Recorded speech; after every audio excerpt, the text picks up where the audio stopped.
I will have the disastrous Это war. тоже часть общества. Hakkınız olursa affola. Elçiye zeval olmaz. Herkese merhaba. Bugün bir asra yakındır uluslararası gündemi işgal eden Filistin konusuyla ilgili gelişmeleri konuşacağız. Gazze'de 7 Ekim 2023'te Hamas'ın saldırılarıyla başlayan ve İsrail'in askeri saldırılarıyla gelişen savaş, en az 50 bin Filistinli ve 1600 İsrail'in hayatını kaybetmesine neden oldu. Hayatta kalan 2,2 milyon insan açlık, hastalık ve korku içinde yaşıyor. Yaklaşık 1,5 yıl süren çatışmalar sonucunda Hamas ve İsrail arasında bir ateşkese ulaşıldı ama geçtiğimiz günlerde İsrail ateşkesi çiğneyerek yıkıma kaldığı yerden devam etmeye başladı. Tüm bunlar olurken Amerika ve Avrupa Filistinlileri kaderlerine terk ettiler. Duyarsız ve sessizler. Elçiye zeval olmazın bu bölümünde çok kıymetli bir konuğumuz var.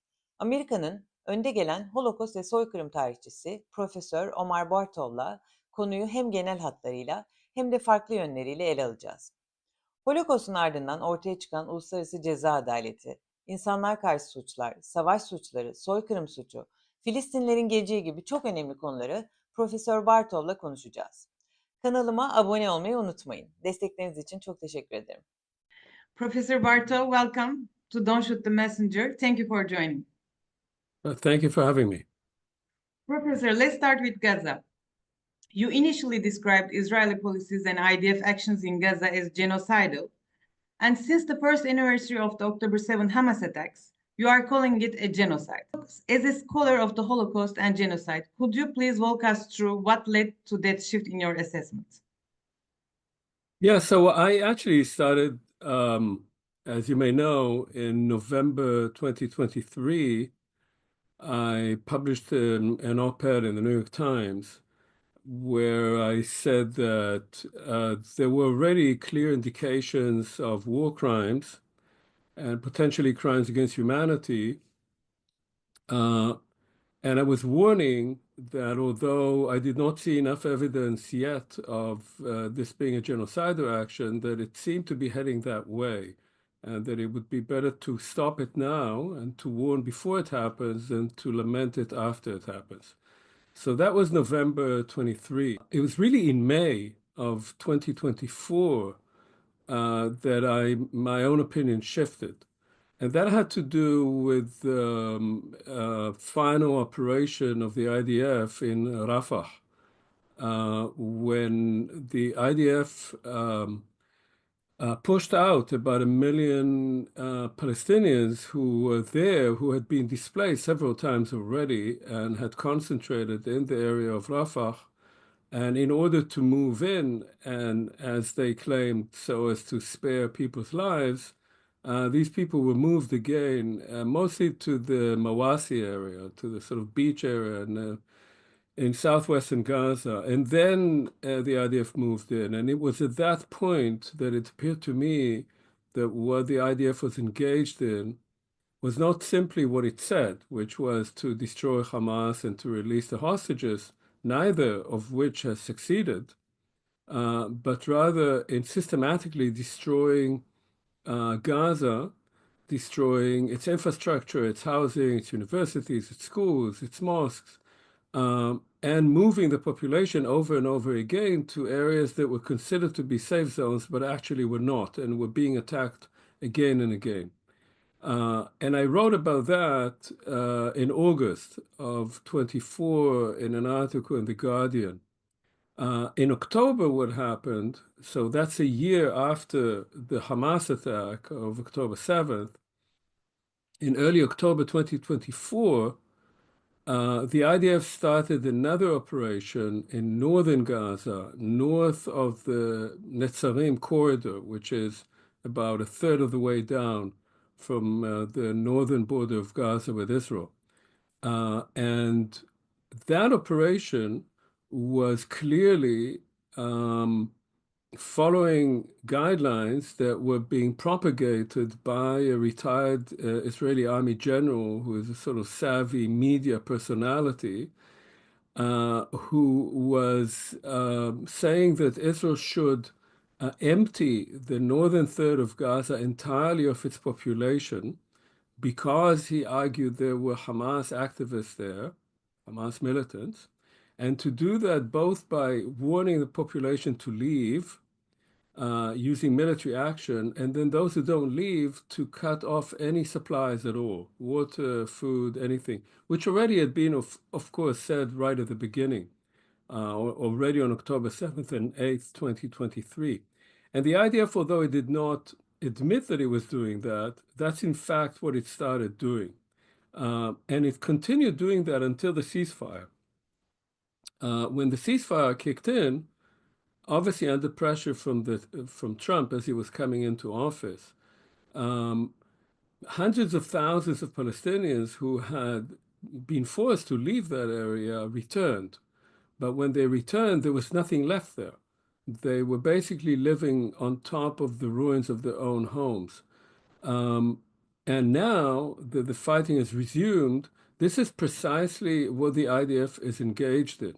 That is, the current Minister of Defense is saying that openly. Defense Minister Katz is saying that openly, that the IDF is going to take territory away from Gaza, meaning it's going to empty it of the population and then take over with no promises whatsoever of handing it back. And they're involved especially in doing that in the north. And again, pushing the population out of that northern third. So all of these put together operations of so-called ethnic cleansing, or in legal terms, of forcible displacement, but people are not being displaced to places where they're safe. They're displaced into places that are still under attack, as we saw when the ceasefire was broken by Israel. It claimed to have killed between 300 and 400 Hamas activists, where the vast majority of them, we know now, were civilians. And that was in maybe 10 or 20 or 30 minutes. Vast numbers of people killed, many of them children. And so people are not safe anywhere. So rather than speaking about ethnic cleansing, which this is too, this is really a genocidal operation meant to empty Gaza of its people. And because the people can't go anywhere, they're stuck there. It's likely that increasing numbers of them will continue to be killed. Thank you, Professor. So I would like to get your thoughts on global reactions to the recent situation. And I mean, you have expressed discomfort with the US support for Israel in the past. But we also see in Europe a huge silence, especially in countries like Germany, where Holocaust education is central. So I would like to hear how you evaluate all this situation, and also whether you ever faced any request for you to speak not that loudly, if I may say. Well, look, I mean, first of all, I want to say there's an essay coming out in a couple of weeks, a long essay that I wrote for the New York Review of Books, where I talk about some of those things.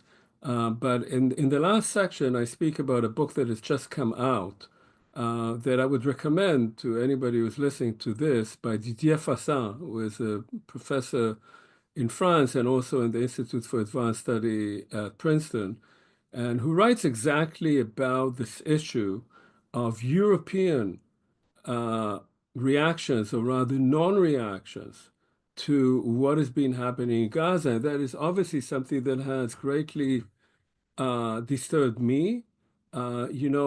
Originally, my sort of original specialization is German history, and seeing how Germany has been not only unwilling to criticize Israel, but has been going out vehemently against critics of Israel, German and non-German alike, and describing criticism of Israel as anti-Semitic, very much in line with what we now see increasingly in the United States. I would say that generally speaking, the major European countries, with a few exceptions, such as Spain and Ireland, major European countries, Germany, France, Britain, which are also suppliers of munitions to Israel. Germany is a major supplier of munitions, but Britain is too. have been extremely reluctant to not only criticize Israel, but to come out with any humanitarian statements about the condition of Palestinians in the face of clear evidence of massive crimes by the IDF against Palestinians on an unprecedented scale for that region and on an unprecedented scale for the 21st century. So I'd say, first of all, this is absolutely appalling. There is, as Fassin actually notes, generally mainstream European and American media take statements by the Israeli government and the IDF at face value. And those statements are usually proven to be false. And they, every time, if they ever cite figures that come out from Gaza, they say, well, this is from the Hamas-supported health ministry in Gaza. And so it's always in inverted commas. And in fact, those figures usually turn out to be conservative. So the actual number of those killed and maimed are usually higher. And we know from the past, say, the IDF operation in Gaza in 2014, when about 500 children were killed, which now sounds like a very small number, but at the time appeared huge. Initially, it was highly criticized. People said it was Hamas figures. Well, those figures have been accepted by everyone, including the Israeli Foreign Ministry. They appear on their website. So it's extremely lamentable. Why is that happening? I think there's a difference between the European case, certainly the German case, and what you see in the United States. So the reasons are somewhat different. I think in Europe, it's extremely difficult for European political leaders because public opinion has been changing. Clearly, in Germany, public opinion has shifted, and it's much more critical of Israel than their government. But governments, intellectuals, academics are still very much responding to all this under the general framework of coming to terms with the past and of the shadow of the Holocaust. And it's extremely difficult for Europeans to even think in terms of Israel committing genocide, since their own commitment is to never again a genocide of the Jews. And that is being cynically and effectively used by the Israeli government and by Israeli supporters around the world. Professor, I've worked on Holocaust education and particularly within Muslim communities for many years. And the key argument is to need to separate the Israeli-Palestinian conflict from the Holocaust. But as you know, and you also mentioned now, comparisons to the Holocaust are often viewed as historical distortion and as manifestation of anti-Semitism, which is also in the unofficial, definition of anti-Semitism by the International Holocaust Remembrance Alliance. So over the years, several Israeli governments, but as you also say now, also European governments now are instrumentalizing the Holocaust and accusations of anti-Semitism in order to deflect criticism.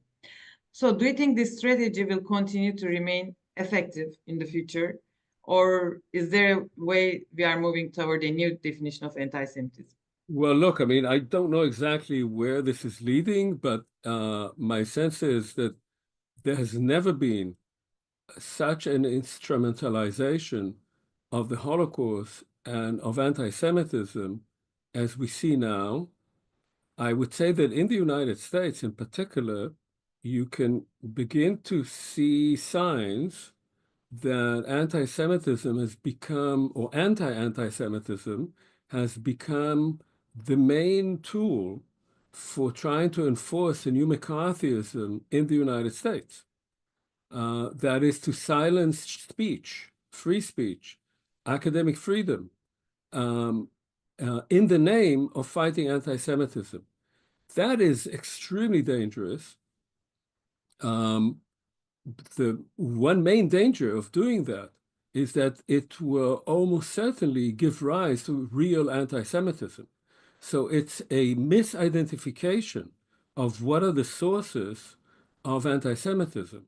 The sources of anti-Semitism are not and never have been criticism of Israel. The sources of anti-Semitism are on the right, on the conservative right, on the far right, on the fascist spectrum of politics. There always has been some anti-Semitism also in left-wing circles, but it has been marginal and it has been against any ideology, any sort of worldview. Whereas when coming from the right, it's consistent with other types of right-wing ideologies. And so the use of anti-Semitism to silence speech is dangerous because those who will fight against the silencing of speech will point out that this was done in the name of the Jews, in the name or by using Jewish money or Jewish influence or Israeli influence, and that will become a new anti-Semitic discourse. So first of all, it's really dangerous. Now, will it work? Well, it has been working right now. I think it's very hard to tell which way it will go. I don't think that the sort of consistent defense of Israel, while Israel is doing what it is doing, I don't think that in the long run that would be effective. And the reason is that I think that Israeli policy itself is not serving Israeli national interests. So Europe and the United States are supporting an Israeli policy that is undermining Israel itself. They may not think so, but Israeli commentators who know more about it and are savvier about this know that the policy being pursued by Netanyahu and the people around him are policies that have to do with their own very particular interests rather than the national interests. And they're weakening Israel. And as Israel weakens and as it becomes increasingly an apartheid state, and as it knows that it cannot, or the ruling regime knows that it cannot survive unless war continues, then eventually Israel will become increasingly isolated. And this whole attempt to defend it in the name of fighting anti-Semitism will wither because there won't be any interest in supporting Israel anymore. So I don't think that in the long run it will work. But there is another aspect to this.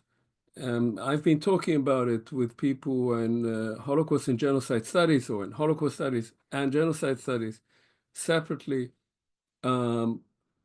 There is probably going to be a separation between the two, because the majority, as you hinted, the majority of Holocaust scholars, not genocide scholars, but the majority of Holocaust scholars, the majority of institutions, institutes, museums, and so forth, that are there to research, write about, and commemorate the Holocaust have refused to come out in any criticism of what Israel is doing. And the result of that is that they will marginalize themselves and they will become separate from genocide studies. It will become a sort of internal Jewish pro-Israel interest, more in line with Yad Vashem in Jerusalem than actual scholarship. And that I find is extremely tragic because we are the people who study the Holocaust are people who said never again, not never again the Holocaust, because the Holocaust was already over, never again genocide. And people, most of my colleagues who are genocide scholars, many in Israel, are only focused on themselves, only focused on the fear or the paranoia, I would say, that Israel, around the corner for Israel is another Auschwitz, and that gives them license to do whatever they're doing. So, Professor, looking forward, what do you think the future holds for Gaza and the Palestinian people? Do you think they will ever have a homeland? And can the younger generation expect to see accountability for those responsible in international courts? I'm not optimistic at all at the moment. In Israel itself, there is very little internal dynamic, internal forces to change the course of things. There are obviously people who strongly disagree with what the government is doing, but they have no leadership and they don't really have the tools right now. And in Israel itself, as long as 1 million people don't come out to the streets and protest, the government will just continue its policies. Policies in Israel itself are not only about the Gaza Strip. So in the Gaza Strip, as I said before, clearly the intention, and it's now become government policy, it's to encourage the population to leave Gaza. It's said now this is the policy also of President Trump because he floated that idea.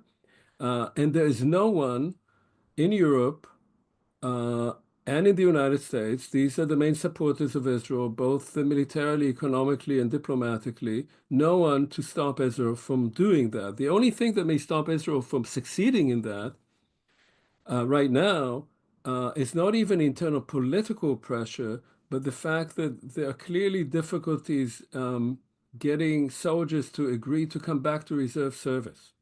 There's growing opposition among young men and women to return to reserve service, not necessarily for political reasons, but because they've been for hundreds of days. They've lost their families, they've lost their jobs. Most of the army are reservists and they're civilians. They have their own lives.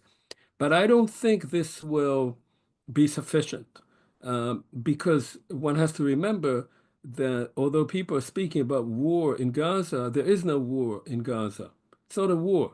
There is no army facing the Israeli army. There are a few militants with rockets, and they can kill soldiers here and there, but there's no organized resistance. So it is an operation of destruction, displacement, with the goal of ethnic cleansing, which is a genocidal type of operation. This is also happening, of course, in the West Bank. And thousands of Palestinians have already been displaced, and one refugee camp after another are being destroyed by the IDF using tactics that they already employed in Gaza. So can it be stopped? The only thing that is stopping it now is the refusal of Palestinians to leave, partly also because there is no place to go to. I suspect that more Gazans would leave if they could, but nobody is letting them in. Do Palestinians have hope? Look, I mean, I can think only in the long term, because I think that if things continue the way they're going right now, Israel will become a full-blown apartheid state. Most of the Palestinians will stay. This apartheid will seep in from the occupied territories first into Palestinian communities of Israeli citizens. So there'll be more and more enforcement of that also on Palestinian citizens of Israel. And Israeli democracy is being eroded by the day. The prime minister is firing the attorney general. He's doing his best to fire. The Supreme Court will change. And so it will become something between Hungary and Turkey, if I may use that example, but it will not be a real democracy. But Israel is not invulnerable in the sense that that will make it increasingly isolated, increasingly violent, and increasingly impoverished. And I think in the long run, unlike, say, Hungary, Israel is made up of 7 million Jews and 7 million Palestinians.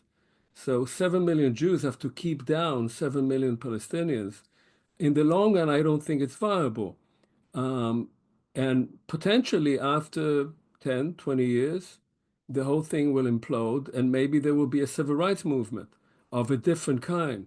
But I don't expect to see that in my lifetime. So in the long run, unless there's a major change, either in Israel, and I don't see it coming from there, or in international politics, maybe after 4 years of Trump, maybe in Europe, because of a realignment of Europe vis-a-vis the United States, maybe. But there is no realistic hope for that at the moment. I'm so grateful for your time. Thank you so much for your great insights. Thank you very much. Thank you for the opportunity. Bye-bye. Thank you. Bye-bye.